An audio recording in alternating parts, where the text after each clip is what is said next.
I'm sure you guys want to know. What is the update on the breakup? How are you handling it, Damo? Well, it's been just under a week. And honestly, this is yet another uncomfortable, little bit of a scary video to make. Not just because this topic, brings up a lot of emotion. And the internet doesn't like emotion, neither does the ego. But there's just so much I could talk to you guys about. There is so much. I could sit here for the next 4 hours and unpack this stuff. Partly because I've been preparing for this moment for the past whole year. That's why I do the self-improvement stuff. It's weird when you have almost all the knowledge, from the scientific to the spiritual to why things happen. It's weird when you know exactly what to do and know maybe how you should feel, or all these, when you're supposed to be the expert, but you still go through it. I guess the main topic I want to talk about today is acceptance. Accepting things that are both true to yourself, accepting yourself, but also accepting things that happen to you that whether are invited or are not invited. I'm in a very therapist mood today. I'm the rapist, therapist.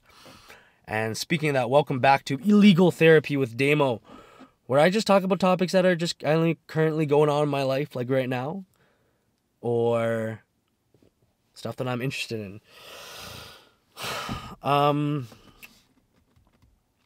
Before we start this, I'd love you guys to comment down below if you think I should change maybe all the titles of these videos to Illegal Therapy with the colon and the title of the video. Maybe that will, I don't know, make it easier for you to see these videos on your homepage. And one, you get to watch more of these, and two, maybe people like them though, or like it's a catchy title, Illegal Therapy. Maybe I'll get more views and jerk off to the dopamine.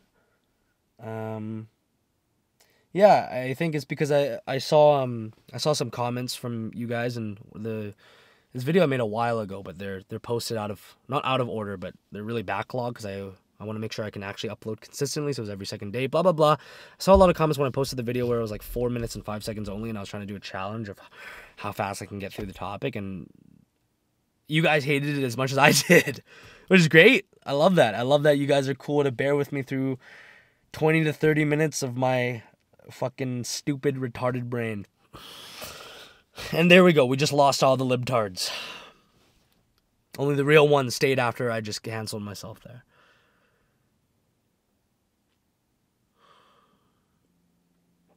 It's weird. I almost right now feel bad for being happy. I feel kind of like I don't deserve to feel okay right now, because over the past couple of days I went through a lot of ups and downs. The typical that everybody goes through. Let's start with this. It made me open up and really understand my coping mechanisms with things. Where, let's go back to my last breakup. This girl was 3-4 years older. I was absolutely in love with the idea of her. She was the stereotypical hot blonde chick, gym chick, right? Like, it was love at first sight for me. But then through some circumstances, after our brief 1-month relationship, I got cheated on. Broke my heart. The girl that I fantasized marriage with. Everything. I had such a metaphysical, I couldn't even explain the feeling of how much I loved her. It was gone, like that. And I got no closure. And finally, after a week of being in the most pain I've ever been in my life, never sleeping, just feeling all the thoughts, the dark thoughts, I finally came to this conclusion that, actually, I'll save this part of the story for later. I'll remind myself. I probably will forget it, because we're talking about coping right now. And I noticed how I coped with that in that situation, right? Was I drank, and I did a fuck ton of nicotine, and I watched a lot of porn. I drank for 8 days in a row. Every single night I got almost drunk. And at the time I was ashamed for it. I was pretty ashamed. But now I'm older, I've matured, I've watched and read way too much fucking human psychology, self-improvement stuff. Quit my biggest addictions, and I'm a born again virgin. No, I'm just a new man. I've learned a lot about life recently. So now I don't cope like that. How I cope now. Then it was staying up till 3 a.m. crying and waking up at, I'm not saying that's a bad thing, but waking up at like 12 and not doing anything except for watching TV shows and drinking and doing a lot of drugs and maybe going to the gym out of hatred. Now it's no drugs. It's I read books about relationships and attachment theory at night. I don't watch all these fucking no contact YouTube videos. What did I do wrong? Andrew Tate 10-minute compilation telling me I'm a bitch. Now I watch a couple episodes of South Park every day. My favorite TV show as a kid. I treat my friends to food. I make art. I make YouTube videos. I edit some of them myself to put some passion and love in there. I work out with a lot of love for myself, and I do every rep not because I need to prove to my ex or somebody that I'm better or I'm not a loser, because luckily the current ex, that's a tough thing to say, right, when you love a girl so much that now she's your ex, but she never cared about how strong I was or anything. She just loved me because I was a good man, you know. She helped me detach and rewire my brain away from a lot of. This is another story for a whole other video. The story of our relationship, I guess. I think she'll be okay with me talking about it. She's always really supported the self-improvement channel. She's always really supported what I did in helping. She was always the woman to push me away from making money and push me toward like making fulfillment in my soul. That's a beautiful poetic thing. God damn, I didn't know I could say something like that. That's crazy, boys. So I don't cope like that anymore. I cope by doing things that I know are good for myself, but also being accepting that I'm not okay right now. And I need to take some time to bug my friends. And boys, I've been going on fucking gay dates, man. Me and my boys, we've been going on gay-ass dates. Me and my best friend Daniel, we went to a fucking escape room together. And then we went to eat. This was a bit of a cope. This was a bit of a bad cope. But I spent $300. Like, I spent $300 on a fancy restaurant for us, man. I have really good friends, and I'm very fortunate. And I used to not have friends that would do this for me, but through growth, it just happens.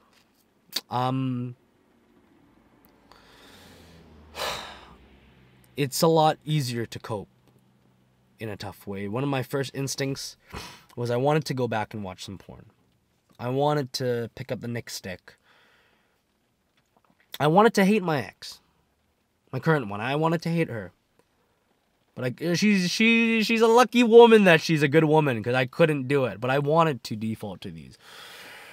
I wanted to numb the pain with the bad, with more bad, you know, with more pain, because it feels good. So I understand if you're in a stage in life and something happened to you and you're trying to distract yourself and numb yourself like that. I understand, and I'm not here to tell you that stop doing it right now or you're just going to die and you're going to be a loser pussy. Because, hey, last year I was doing the exact same thing, and look where I'm at now.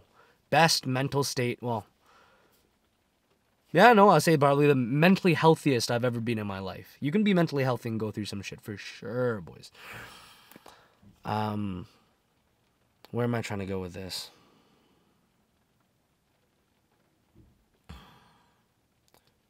Being able to accept where you are and honor where you are is important. From my perspective, for example, I had all these videos lined up that I was going to do with some IFBB pros and stuff for the main channel, and I was really getting into the bodybuilding, but the minute this breakup hit me, it was very unexpected, and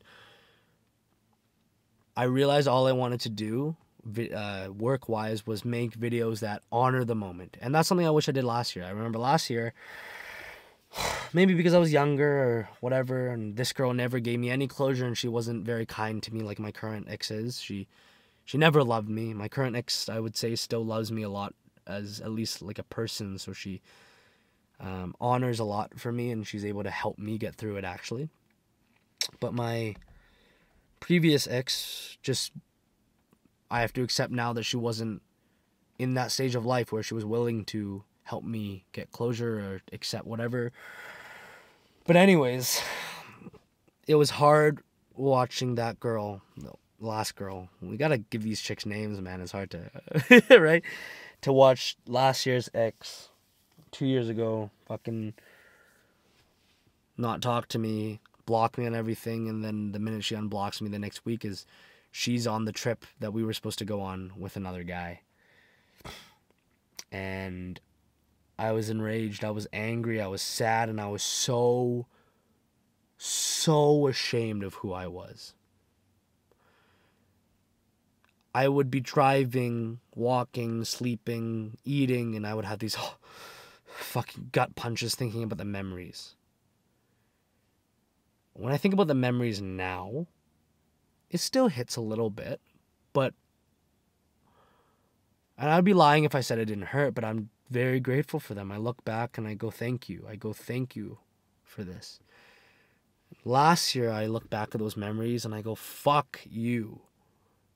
And it wasn't just to that girl, it was to myself. It was, how could you be such a weak beta male that you can't even hold retention of a girl? How were you such a pussy that even if you had this money and this status and success, you were just such an internal pussy that a girl like that would never love you? And it really opened all these wounds in my life that I didn't know I had. It really not only reaffirmed something that I always thought since I was a kid, that I was just like secretly unlovable, like in a romantic sense, but I guess it also, it made me realize how much I didn't like myself. And I've only recently gotten over this now, and I think a big reason why I'm so devastated by this breakup, even in a very mentally good space in my life, is my current ex helped me learn to love myself. And when I say that, I almost want to tear up, because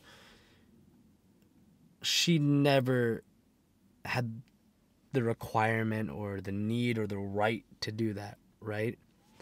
It wasn't her job as a person, as a girlfriend even, to help me heal. But there were so many times when I would feel insecure about myself as a human, as a man. And I would say, like, what a lot of people on the internet would consider like soft beta shit to her, saying like, I'm not good enough, or I'm so sorry, I'm emotional, or geez, I shouldn't be like this, I shouldn't be like this. You deserve a real man, like I should. And she would always look at me and she would be like, no.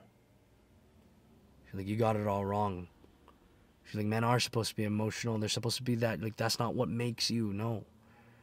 She's like, you are good enough. You are great enough. She's like, it doesn't matter your money. It doesn't matter your success. It doesn't matter how detached you are to other people. You're just a great person. You care a lot about people. You love with your whole heart. And there's a lot of, and you know, it just really changed. Hearing her say that day in and day out really helped me rewire away from the notion that every single woman on the world is the same thing. They all want a guy like this. And it also, even more importantly, helped me rewire that, this internal thought that I'm a loser, that I don't deserve things, that me as a base human isn't good enough, you know? So where do I want to go with this? Oh, yes. Acceptance of the situation. There's stages of grief. There's shock. Something happens to you. Parent dies, whatever it is. Jesus, why do I always go toward that? That's fucked. That says something about my childhood trauma. God damn. You're in shock. You can't believe it. It was out of the blue. Then there's denial. No, we're not broken up. This is just a little phase. We're not broken up. Then there's, I think it's depression or sadness. It's, Jesus Christ, maybe we are broken up. This hurts. This really hurts the little boy inside of me. I'm sorry to that little boy I wasn't able to honor my promise that I made internally to myself and keep this woman in my life. And then we go into bargaining. Maybe I can win her back. Maybe I can fly out to where she is and I can show her that I am a good man. She's making a mistake. That she has made a mistake and there's no other man that will treat her better than I will. Well, actually, I think before that there's anger. There's, why would she do this? Why would she give it up? She'll never be able to find somebody better. How dare her? How dare her be so weak to her emotions that she leaves and gives in? There's anger. And there's the bargaining of I want to go back. I want to go back. Maybe I should. Maybe I can prove it to her. And then finally, one day, you pick yourself up and there's acceptance. And let me tell you, there is actually ways to get to this stage faster, to speed up the healing process. But I will say one thing. I will warn you that it is much, much easier to prolong the healing period. And how do you do that? You do that from avoiding the things you know you should be doing and not honoring your situation. For example, I realized through this short breakup experience that I am very scared of being alone. There's not more than 5 minutes in the day where I'm not either doing something or listening to something or watching something, talking with somebody. When I go to the shitter, I need my phone. The only time I get is maybe the 30 minutes in the morning when I'm doing a fucking cold shower and doing my meditation and doing my journaling, but I'm still doing something. I'm not able to just sit there by myself for more than like 5 minutes because I'm scared of the thoughts. And I know that it's scary, but I need to get better at it. That doesn't mean go on a X amount of day retreat somewhere by myself no. It's just like the principles of when you first get into the gym. You don't go straight for 405. Then you're going to crush yourself and hurt yourself more than you think you can. It's like, and that's the lesson I learned from running my first marathon. So why the fuck did I do that so early? It was done purely out of hatred, and it really didn't make me a better runner or make me love myself more. That was stupid. You got to go slow. Maybe 30 minutes a day doing nothing. Maybe 5 minutes. Maybe 10. And eventually. And the reason that I think that that's so important is it teaches you to be okay with yourself. That no matter what happens in life, divorce of 10 years, a son dies, it'll suck. Life will suck sometimes. But when you're okay with yourself and you truly are accepting of yourself, you know that you don't need external factors to be okay and that you can do it. And I just never had that. Well, let me bring this back to what the fuck I was talking about. Something about the acceptance and accepting other people's choices. So when we first broke up, I was in so much denial, and I still am. It's only been less than a week. And I gotta honor that it's okay that it's been less than a week, and some people on the internet might watch and be like, you're an absolute pussy, go take the red pill. Trust me, being there, done that, ruined my soul. It just made me a pawn like every other guy in the super hardcore manosphere. I don't want that. I don't want to grow up and have fucking a wife I can't be vulnerable with and cry with. No. I want to be a human. So anyways, I didn't want her to leave. I don't. I still don't. And to be honest, if she asked me back now, I mean, it would take a lot of considering, right? But maybe I would. Who knows? I didn't want this, but not just accepting the situation, but accepting the fact that I should not control what she chooses to do or what she wants. Let me give you an example. After the breakup, she texted me. She's like, please, like, we can call, we can talk about it, we can get through it. And that night we called and we talked about it and cried together, and it was painful, and I was still shocked and in denial. And I remember telling her, like, hey, it still feels like you're mine, and I know that right now you're not. I told her all my fears and stuff, and I don't want her to be with other people, but it's her choice. Can't do anything. And but I said, look, I don't care if I regret this in the future, but I don't believe in that no contact shit that I used to. I would love to call at least one more time and just, get some more closure. And she was happy. She said, let's do it. And we set it for Sunday. And on Saturday, I was super in my feels. I was making a YouTube video, and I got a text from her. Oh, my battery's about to die.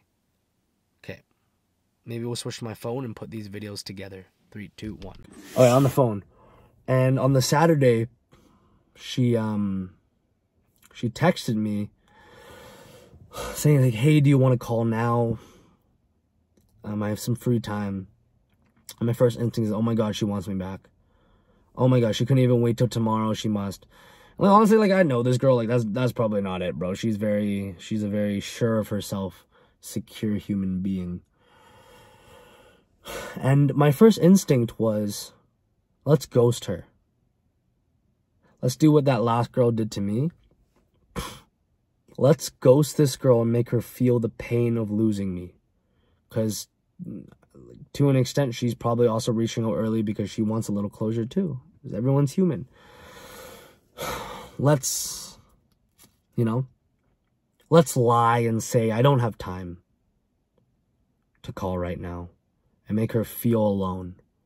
And maybe if she feels alone enough, she won't have enough emotional health bar left in her tank to keep going, and she's going to cave and fold and ask for me back. That her emotions are going to trump the logic of the breakup, and she's going to ask for me back. But in that moment, I just looked at her text of asking for the call, and I was like, no. Because one of my biggest regrets is last year during the breakup, I remember after I finally got the closure, the girl, did I say this in the beginning? Probably did. The girl finally texted me back. Right when I got closure. It was like a fucking miracle, sign from God. She finally texted me back after 2 weeks. And she apologized and apologized and apologized. And the first instinct I had back then was, oh my God, she wants me back. But then I talked to all my friends, they slapped me in the face, so shut the fuck up. This is some pity-ass bullshit. Like, and I never responded. And that's one of my biggest regrets, is because I wish I could have gone back and not said, like, fuck you or anything, but instead said, it's okay. I don't blame you. You didn't hurt me. It's okay. I want you to be happy with whoever you're with now. I'm sorry it ended like this. It must have hurt you a bit too, and I'm sorry. And it's gonna be okay. You're a good person. I wish I said that to her. Because I can tell through this fucking bitch's Instagram stories and shit, and like, even a bit after the breakup with her new man, she would definitely, I could tell she wasn't very proud of herself, and I wish I could have told her it was okay. So this time around, that's what I did. I was honest. I was like, look, honestly, I am free for the next hour, but I'm not ready to take this call.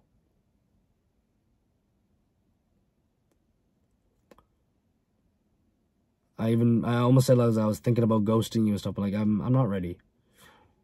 And then the next day we called, like we were supposed to, and there's a story for another day of like that maybe it is okay to talk to your ex if you're healthy enough and emotionally whatever, but I kind of got the closure I was looking for a little bit.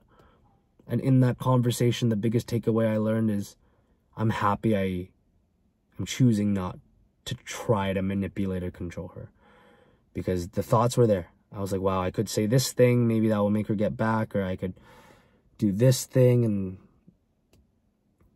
you live a much more honest, authentic, and I would argue a happier, more fulfilling life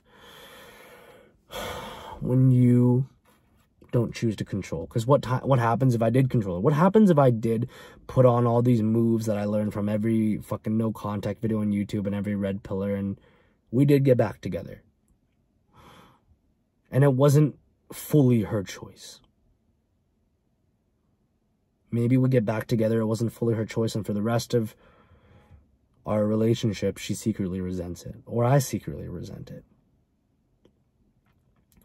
It's not worth losing your dignity and pride just to get something that feels good. So, moral of the story, no matter what pain or suffering you go through, it's inevitable. I got comfortable. I didn't think this was going to happen, right? Like, it's how life goes.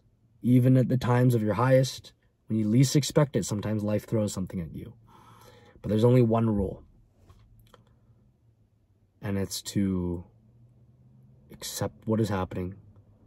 Accept that even if you can take control, sometimes you shouldn't.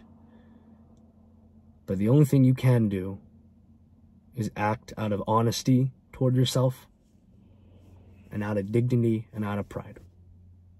So maybe you do text your ex and tell her that you miss her and that you love her and you wish it didn't happen. But maybe you don't try to fucking gaslight that chick into coming back to you or some fucking bullshit like that. You have to just ask yourself, and you have to get secure enough where you can actually honestly ask yourself, what do I need right now? Do I want to do it? Would I actually be proud of how I conducted myself in this way?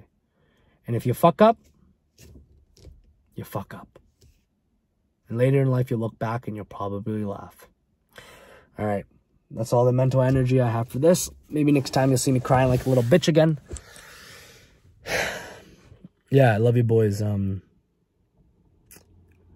This stuff, talking to this camera, is my biggest cope. It helps me get through it a lot.